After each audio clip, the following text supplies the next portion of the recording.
Hello, नमस्कार दोस्तों। स्वागत करता हूं आपके अपने यूट्यूब चैनल श्री क्लासेस में। इस क्लास में हम राजस्थान चतुर्श्रेणी कर्मचारी भर्ती के लिए राजस्थान जीके के मॉडल पेपर डिस्कस कर रहे हैं, जो कि आज 12th नंबर का है। इससे पहले हमने इसके 11 पेपर पढ़ लिए हैं। जिन भी साथियों ने अभी तक वो क्लासेस नहीं देखी है, वो क्लासेस अवश्य देख लें, ताकि आपके राजस्थान जीके के कुछ क्वेश्चंस रेडी हो सकें। तो स्टार्ट करते हैं आज की क्लास। आज की क्लास का पहला आज क्लास स्टार्ट करने से पहले हम क्या करेंगे, आज से हम एक जीके का, राजस्थान जीके का एक टॉपिक कंप्लीट करेंगे। ठीक है। जैसे कि आज हमने टॉपिक लिया है राजस्थान की महत्वपूर्ण लोक देवियाँ। राजस्थान की महत्वपूर्ण लोक देवियों में जितनी भी राजस्थान की देवियाँ आती है, जो जिनसे रिलेटेड क्वेश्चंस एग्जाम में देखने को मिलते हैं और प्रीवियस ईयर एग्जाम्स में देखने को मिले थे, तो उनको हम एक बार इस टॉपिक को कंप्लीट कर देंगे। फिर अपने जो MCQ है उनको स्टार्ट करेंगे। ठीक है। तो पहला है, सबसे पहले देख लेते हैं अपन करणी माता। ठीक है। तो करणी माता का मंदिर कहाँ है? बीकानेर के अंदर स्थित है। करणी माता बीकानेर के अंदर स्थित है। ये राठौड़ों की एवं चारणों की कुल देवी है। ठीक है, कुल देवी है। सेकंड पॉइंट है, इनका मंदिर देशनोक, मैंने बताई दिया आपको, बीकानेर के अंदर है, तो देशनोक बीकानेर के अंदर इनका मंदिर है। ठीक है। इनको चूहों की देवी कहा जाता है। क्या कहा जाता है? चूहों की देवी। और जो इनके मंदिर में चूहे मिलते हैं, जो सफ़ेद चूहे मिलते हैं, उनको काबा कहा जाता है। क्या कहा जाता है? काबा कहा जाता है। ठीक है। करणी माता ने मेहरानगढ़ जो किला है उसकी नींव रखी थी। ठीक है। मेहरानगढ़ किले की नींव रखी थी। करणी माता के जो मंदिर है, इसको मठ कहा जाता है। क्या कहा जाता है? मठ कहा जाता है। तो करणी माता से रिलेटेड जितने भी इम्पोर्टेंट फैक्ट थे हमने डिस्कस कर लिए। अगली माता है कैला देवी। ठीक है। इनका मंदिर करौली के अंदर स्थित है। ठीक है। ये यादवों की कुल देवी है। ठीक है। यादवों की क्या है? कुल देवी है कैला देवी। इनका जो मंदिर है वो करौली में त्रिकूट पर्वत है। कई बार ये क्वेश्चन बहुत एग्जाम में देखने को मिला है कि कैला देवी में जो कैला देवी का मंदिर किस पर्वत पर स्थित है? त्रिकूट पर्वत पर स्थित है। ठीक है। इनका जो मेला लगता है वो लगता है चैत्र शुक्ल अष्टमी को। ठीक है। चैत्र शुक्ल अष्टमी को इनका मेला लगता है। इनके मेले को लक्खी मेला कहा जाता है। ये क्वेश्चन बहुत बार एग्जाम में देखने को मिला है कि लक्खी मेला किस लोक देवी के मेले को कहा जाता है? तो कैला देवी के मेले को कहा जाता है। इनके जो भक्त होते हैं उनको लांगुरिया कहा जाता है। ये जो लांगुरिया वाला जो पॉइंट है, यानी कि ये जो क्वेश्चन है, ये अभी थोड़े दिन पहले पटवारी की एग्जाम जो लगी थी उसमें पूछा गया था। तो लांगुरिया, कैला देवी के जो भक्त हैं उनको लांगुरिया कहा जाता है। ठीक है। कैला देवी का डिटेल जितना भी एक्स्ट्रा बन सकता है वो हमने डिस्कस कर लिया। तीसरी देवी आती हैं अपने जीर्ण माता। ठीक है। इनका मंदिर रेवासा सीकर में स्थित है। ठीक है। ये चौहानों की कुल देवी है। इनकी चौहानों की कुल देवी है। ठीक है। इनके बारे में और देखें तो ये इनका मंदिर जो है रेवासा सीकर में हर्ष की पहाड़ी पर। कहाँ पे? हर्ष की पहाड़ी। कई बार क्या होता है, पहाड़ी पूछ ली जाती है, तो हर्ष की पहाड़ी पर स्थित है इनका मंदिर। ठीक है। और ऐसा भी कहा जाता है कि इनके जीर्ण माता के ढाई प्याला शराब चढ़ाई जाती है। ठीक है। ढाई प्याला शराब चढ़ाई जाती है। ठीक है। तो जीर्ण माता से संबंधित जितने भी पॉइंट बन सकते थे हमने डिस्कस कर लिए। अगली माता आती है अपनी शीला देवी। कौन सी? शीला देवी। इनका मंदिर कहाँ स्थित है? इनका मंदिर है आमेर के अंदर, आमेर जयपुर के अंदर। ये कछवाहा वंश की कुल देवी है। कछवाहा वंश की कुल देवी है। ठीक है। इनकी जो प्रतिमा है वो मानसिंह, राजा मानसिंह प्रथम जो थे वो लेके आए थे, कहाँ से लाए थे? बंगाल से। और बंगाल का उस टाइम में शासक था केदार। बंगाल के केदार से राजा मानसिंह फर्स्ट शीला देवी की मूर्ति लेके आए थे। ठीक है, जो ये शीला देवी हैं इनको महिषा मर्दिनी भी कहा जाता है, महिषासुर मर्दिनी। ठीक है, महिषासुर मर्दिनी भी कहा जाता है इनको। और शीला देवी से रिलेटेड और क्या रह गया? ये है अष्टभुजी, अष्टभुजा प्रतिमा है। ठीक है, इनके इनके भी मदिरा का भोग लगता है, यानी कि शराब का भोग लगता है। ठीक है, इनके भी शराब चढ़ाई जाती है मतलब। ठीक है, तो ये हो गया शीला देवी से रिलेटेड पॉइंट्स कंप्लीट हो गए हमारे।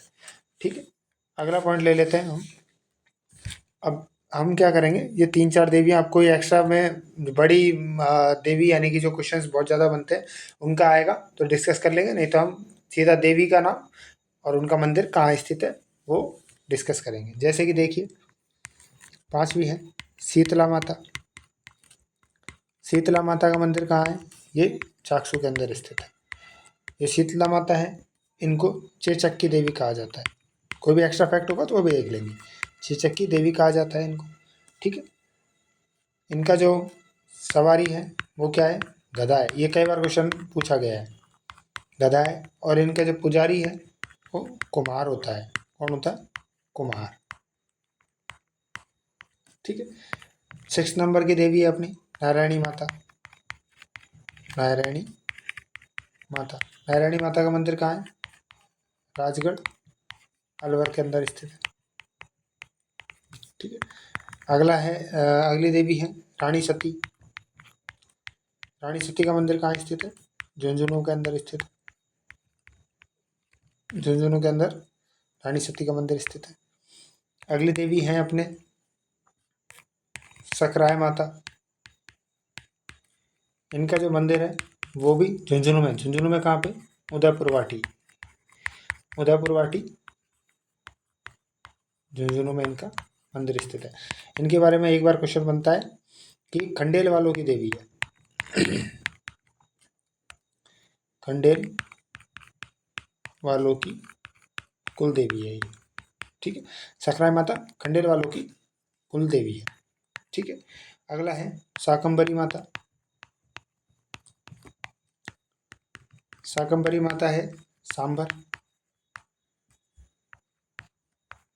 जयपुर, यानी कि जयपुर के पास में जो सांबर जगह है वहाँ पे शाकंभरी माता का मंदिर है। एक आता है आई माता। आई माता का मंदिर है बिलाड़ा जोधपुर के अंदर। बिलाड़ा जोधपुर के अंदर आई माता का मंदिर है। एक ऐसा कहा जाता है कि इनके जो मंदिर में जो दीपक जलता है उससे केसर टपकता है, दीपक से केसर टपकता है। तो ये क्वेश्चन कई बार आया है, बहुत इंपॉर्टेंट क्वेश्चन है ये कि ऐसी कौन सी माता है जिनके मंदिर में दीपक से केसर टपकता है? तो वो टपकता है आई माता के मंदिर से। और इनके जो मंदिर में जो थान है उसको बडेर कहा जाता है। जैसे हमने अभी केरला करणी माता का पढ़ा था, तो करणी माता के मंदिर को कहा जाता है? मठ कहा जाता है। तो इनकी आई माता के जो मंदिर है उसके थान को क्या कहा जाता है? बडेर कहा जाता है। ये क्वेश्चन बहुत बार एग्जाम में देखने को मिला हुआ है। ठीक है, अगला देख लेते हैं। कितने नंबर हो गए हमारा? हमारे हो गए 9 माताएं हो गई। ठीक है, 10वां नंबर है। 10वें नंबर पर हम देखते हैं तनोट माता। तनोट माता का मंदिर कहाँ है? जैसलमेर के अंदर स्थित है। तनोट माता का मंदिर जैसलमेर के अंदर स्थित है। ऐसा कहा जाता है कि सेना है, यानी कि सैनिकों की, सेना की देवी है। ठीक, सेना की देवी है ये। ठीक है, अगला है बाण माता। बाण माता है जो इनका मंदिर है उदयपुर में है। बाण माता सिसोदिया जो राजवंश है, सिसोदिया राजवंश की कुल देवी है। ठीक है, सिसोदिया राजवंश की कुल देवी है। अगला है नागणेशी माता। इनका मंदिर जोधपुर के अंदर स्थित है। और ये जोधपुर के जो शासक है राठौड़ है, जोधपुर के शासकों की क्या है, कुल देवी है। ठीक है, जोधपुर के शासकों को है कुल देवी है ये नागणसी माता। ठीक है, सकराय माता हमने पढ़ ही लिया था अभी थोड़ी देर पहले। और देखें तो आवरी माता, आवरी माता का तो क्वेश्चन भी मैंने ले लिया है क्योंकि बहुत इंपॉर्टेंट क्वेश्चन था। आवरी माता का मंदिर है निकुंभ, चित्तौड़ के अंदर। निकुंभ चित्तौड़ के अंदर आवरी माता का मंदिर स्थित है। फिर एक क्वेश्चन आता है बहुत ज़्यादा, त्रिपुरा सुंदरी, त्रिपुरा सुंदरी माता का मंदिर कहाँ स्थित है? तो ये है तलवाड़ा बाड़मेर के अंदर, सॉरी बांसवाड़ा के अंदर, तलवाड़ा बांसवाड़ा के अंदर। ठीक है, चौथ माता का तो आपको पता है, चौथ का बरवाड़ा जो सवाई माधोपुर में वहाँ है। एक पूछ लिया जाता है आपके शीश माता, शीश माता, शीश माता का मंदिर है बांसवाड़ा के अंदर है। ठीक है, और एक होती है छीक माता, छीक माता का मंदिर जो है अपने जयपुर के अंदर है, जयपुर में सिटी के अंदर है। ठीक है, चार दीवारी के अंदर है। एक पूछ लिया जाता है आपसे हिंगलाज माता, हिंगलाज माता का मंदिर है जैसलमेर के अंदर। ठीक है, मेरे हिसाब से काफ़ी सारी अपने माताएं पढ़ ली हैं। मेरे से 1 2 3 4 5 5 ही हो गए, और 6 7 8 8 और ये 9, 8 9 17 18 19 17 18 माताएं अपन ने पढ़ ली। तो जो महत्वपूर्ण महत्वपूर्ण जितने भी लोक देवियाँ हैं अपने राजस्थान की, वो हमने सारी डिस्कस कर ली हैं। तो अब अपन अपनी क्लास स्टार्ट करते हैं। ठीक है, आज जो हम क्वेश्चंस स्टार्ट कर रहे हैं, ये क्वेश्चंस बहुत ही इंपॉर्टेंट क्वेश्चंस हैं। प्रीवियस ईयर एग्जाम्स में 2 2 3 3 बार, क्या ज़्यादा, बहुत बार रिपीट हुए क्वेश्चंस हैं। तो इन क्वेश्चंस को आप बहुत अच्छे से याद कर लीजिएगा या चाहे से रट लीजिएगा। ये क्वेश्चंस आपको एग्जाम में देखने को और मिलेंगे ही मिलेंगे। ठीक है, किस इतिहासवेत्ता ने कालीबंगा को सिंधु घाटी सभ्यता की तीसरी राजधानी कहा है? तो ये कहा है दशरथ शर्मा ने। ठीक है, किसने कहा? दशरथ शर्मा ने कहा था कालीबंगा को सिंधु घाटी सभ्यता की तीसरी राजधानी कहा था।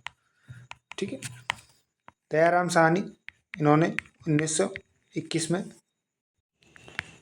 हड़प्पा सभ्यता की खोज की थी। ठीक है, 1921 में।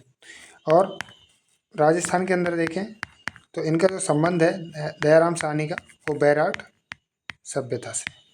ठीक है, ये 1800 नहीं, 1937 के आसपास की बात है। ठीक है, तो ये कंप्लीट हो गया क्वेश्चन। बढ़े अगले प्रश्न की ओर। अगला प्रश्न कह रहा है राजस्थान में प्रतिहार वंश के संस्थापक कौन थे? तो राजस्थान में जो प्रतिहार वंश था उसके संस्थापक थे राजा हरिश्चंद्र। ठीक है, तो राजस्थान में प्रतिहार वंश के संस्थापक कौन थे? राजा हरिश्चंद्र थे। अब इससे रिलेटेड फैक्ट है कुछ, वो देख लेते हैं कि मुणौत नैणसी ने गुर्जर प्रतिहार की 26 शाखाओं का वर्णन किया है। 26 शाखाओं का वर्णन किया है, जिनमें मंडोर जो शाखा थी, मंडोर शाखा सबसे प्राचीन एवं महत्वपूर्ण है, जिसके संस्थापक कौन थे? हरिश्चंद्र थे। तो राजस्थान में जो प्रतिहार वंश के संस्थापक है वो हरिश्चंद्र, ये कौन सी शाखा के थे? मंडोर शाखा के थे। और मुनोट नैणसी ने गुर्जर प्रतिहार वंश की कितनी शाखाओं का वर्णन किया है? 26 शाखाओं का वर्णन किया है।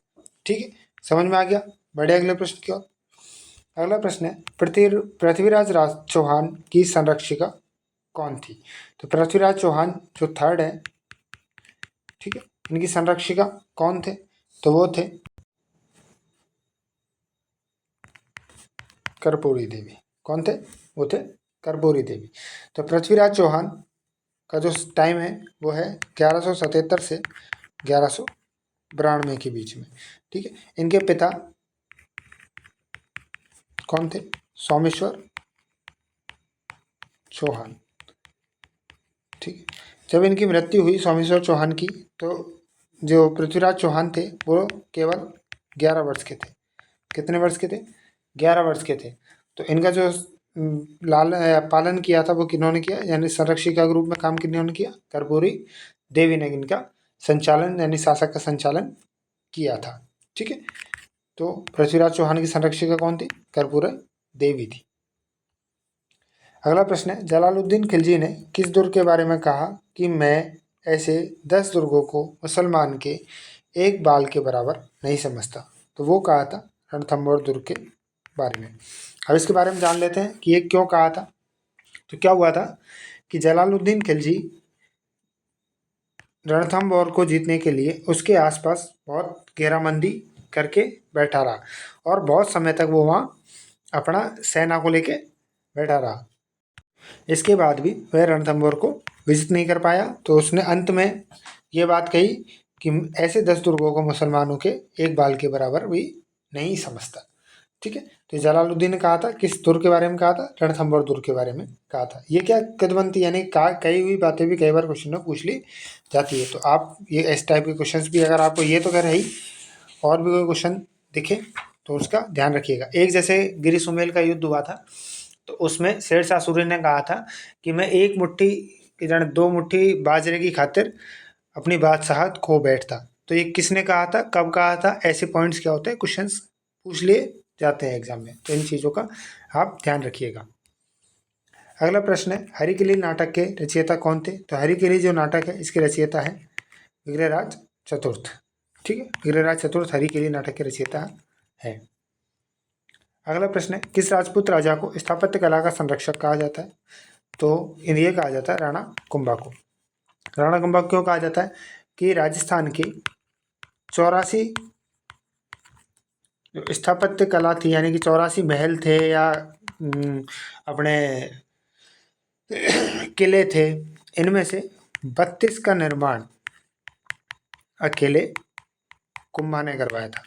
तो ऐसा कहा जाता है राजपूत राजा राणा कुंभा को स्थापत्य कला का संरक्षक कहा जाता है। ठीक है, अगला क्वेश्चन है, अलाउद्दीन खिलजी द्वारा चित्तौड़ को क्या नाम दिया गया था? तो अलाउद्दीन खिलजी ने चित्तौड़ को नाम दिया था खिजराबाद। ठीक, चित्तौड़ को क्या नाम दिया था? खुजराबाद दिया था। जालौर को जलालाबाद दिया था और बाड़मेर को मुरादाबाद नाम दिया था। ठीक है, बाड़मेर को मुरादाबाद नाम दिया था, जालौर को जलालाबाद और चित्तौड़ को खिजराबाद नाम दिया था। हमने एक पेपर में अलाउद्दीन के जो राजस्थान के ऊपर जो आक्रमण किए हैं अलाउद्दीन खिलजी ने, इनको सबको डेट देखा था, डेट वाइज देखा था। वो वीडियोस जरूर आप देख लीजिएगा। आपको अलाउद्दीन से जितने भी आक्रमण 4 बार आक्रमण किए थे, तो चारों आक्रमणों के बारे में डिटेल मिल जाएगी। अगला प्रश्न है, राणा सांगा की समाधि स्थल कहाँ है? तो राणा सांगा की जो समाधि है वो मांडलगढ़ के पास स्थित है। ठीक है, मांडलगढ़ में स्थित है राणा सांगा की समाधि। दिवेर का युद्ध कब हुआ था? दिवेर का युद्ध हुआ था अक्टूबर 1582 में। अक्टूबर 1582 में दिवेर का युद्ध हुआ था। इसको कर्नल जेम्स टॉड ने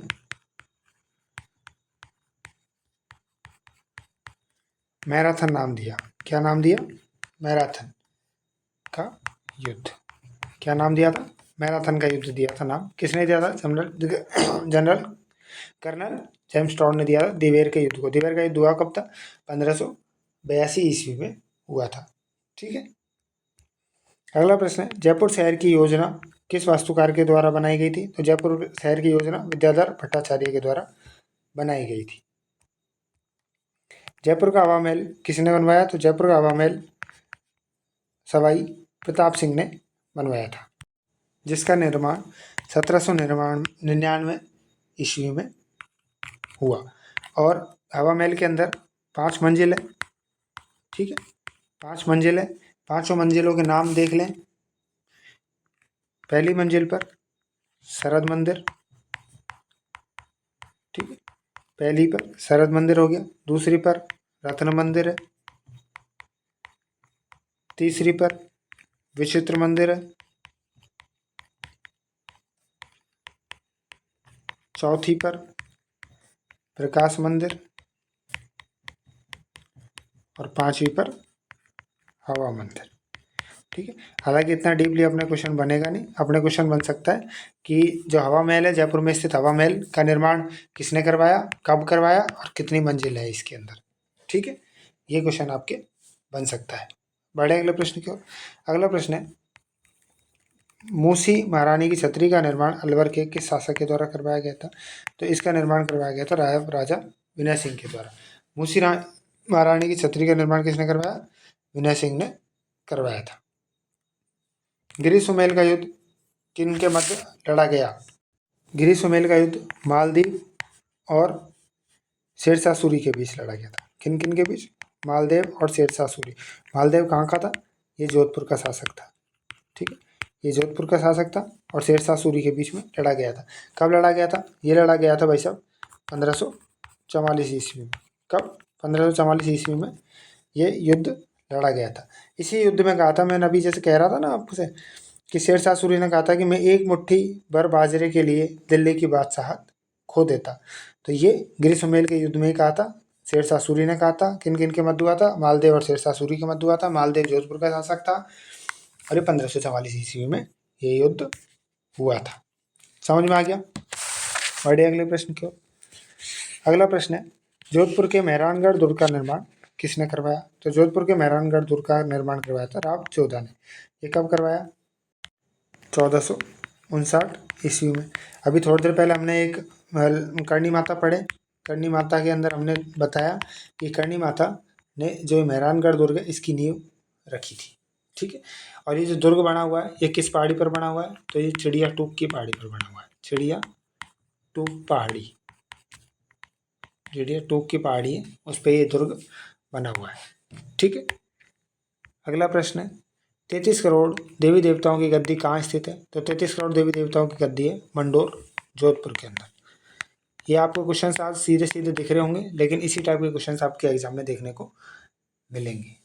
ठीक है, अगला प्रश्न है, बिंदोरी नृत्य राजस्थान के किस क्षेत्र में से संबंधित है? तो बिंदोरी नृत्य राजस्थान के झालावाड़ क्षेत्र से संबंधित है। ठीक है, बीकानेर का अग्नि नृत्य, भरतपुर का बम्ब नृत्य हो गया। ठीक है, रेगिस्तान का जल महल किसे कहा जाता है? तो रेगिस्तान का जल महल कहा जाता है वाटरडू के कुएं को, जो कि बाड़मेर के अंदर स्थित है। राजस्थान का खजुराहो किसे कहा जाता है? राजस्थान का खजुराहो कहा जाता है किराड़ू को। किराड़ू कहाँ पे? बाड़मेर में। किराड़ू बाड़मेर को राजस्थान का खजुराहो कहा जाता है। कुलायत झील कहाँ पे? कुलायत झील बीकानेर के अंदर स्थित है। ठीक है, कुलायत बीकानेर के अंदर स्थित है। किसे मरुभूमि की कोकिला कहा जाता है? तो ये कहा जाता है गौरी देवी को। ये यहाँ कंफ्यूज नहीं होना, गौरी देवी को कोकिला कहा जाता है। ठीक है, विनोटा से तात्पर्य क्या है? विनोटा क्या है? विनोटा है दूल्हा दुल्हन के विवाह की जो जूतियां होती है, इनको विनोटा कहा जाता है। ठीक है, कृष्ण मृग किस अभ्यारण्य में पाए जाते हैं? तो कृष्ण मृग पाए जाते हैं ताल छापर अभ्यारण्य। ताल छापर अभ्यारण्य कहाँ है? चूरू के अंदर है। सरिस्का कहाँ है? अलवर के अंदर है। और रणथंभौर कहाँ है? सवाई माधोपुर के अंदर है। और सीता माता अभ्यारण्य कहाँ है? ये प्रतापगढ़ के अंदर है। प्रतापगढ़। सीता माता अभ्यारण्य के बारे में बताया जाता है कि यहाँ उड़न गिलहरी पाई जाती है। ये क्वेश्चन बहुत बार एग्जाम में देखने को मिला है, इसलिए मैंने आपको ये अभी याद आ गया तो मैंने आपको बता दिया। तो उड़न गिलहरी कहाँ मिलती है? सीता माता अभ्यारण्य में मिलती है। ठीक है, हरे कबूतरों के बारे में पूछ लिया जाता है, तो हरे कबूतर मिलते हैं आपके सरिस्का में। ठीक है, रणथंभौर में तो बाघ मिलते ही हैं, और ताल छापर चूरू में कृष्ण मृग यानी कि काले जो मृग है वो पाए जाते हैं। अगला प्रश्न है, भारत में वन्यजीव संरक्षण अधिनियम कब लागू हुआ था? तो ये हुआ 1972 में। ठीक है, ये क्वेश्चन एग्जाम में बहुत बार आया है, आप अच्छे से याद कर लीजिएगा। और जितने भी अधिनियम बने हैं, ये मेरे हिसाब से 8-10 अभी अधिनियम है, इन सभी अधिनियमों को जरूर याद कर लीजिएगा। क्या पता आपके एग्जाम में एक क्वेश्चन देखने को मिल जाए। ठीक है, राजस्थान का प्रथम राष्ट्रीय उद्यान कौन सा है? तो राजस्थान का प्रथम राष्ट्रीय उद्यान था रणथंभौर राष्ट्रीय उद्यान। ठीक है, अब देख लेते केवला देव कहाँ है। केवला देव है आपके भरतपुर के अंदर। रणथंभौर अभी हमने पढ़ा सवाई माधोपुर के अंदर। राष्ट्रीय मरु उद्यान ये कहाँ है? ये है जैसलमेर और बाड़मेर के अंदर। ठीक है। अगला प्रश्न है, राजस्थान में किस स्थान पर काला संगमरमर पाया जाता है? तो काला संगमरमर मिलता है बैसलाना नागौर के अंदर। ठीक है, बैसलाना नागौर के अंदर मिलता है। जैसलमेर के अंदर पीला संगमरमर मिलता है। संगमरमर, पीला संगमरमर कहाँ मिलता है? ये मिलता है जैसलमेर के अंदर। ठीक है। बादामी संगमरमर है, वो मिलता है आपके राजसमंद में। बादामी संगमरमर कहाँ मिलता है? ये राजसमंद में मिलता है। और पाली में मिलता है आपके सतरंगी संगमरमर। ठीक है, तो सतरंगी संगमरमर कहाँ मिलेगा? पाली में मिलेगा। पीला कहाँ मिलेगा? जैसलमेर में, बैसलाना में काला, और राजसमंद में बादामी संगमरमर आपको देखने को मिलेंगी। ठीक है। अगला प्रश्न है, देश में लिग्नाइट की सबसे बड़ी खान कहाँ है? तो ये फलाना। ठीक है, कहाँ पे? फलाना के अंदर है देश की सबसे बड़ी लिग्नाइट की खान। फलाना कहाँ है? बीकानेर के अंदर है। ठीक है। जालीपा कहाँ है? बाड़मेर के अंदर है। सांचौर कहाँ है? ये जालौर के अंदर है। ठीक है, समझ में आ गया। अगला प्रश्न है आपका,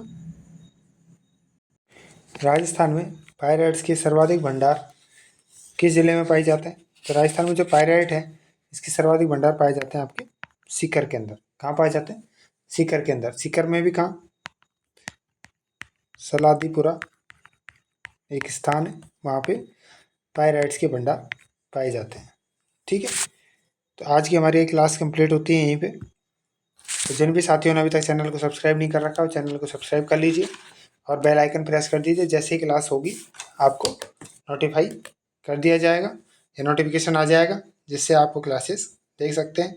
और उम्मीद करता हूँ कि आपके जितने भी क्वेश्चंस होंगे वो मैक्सिमम अपनी क्लासेस से देखने को मिलेंगे।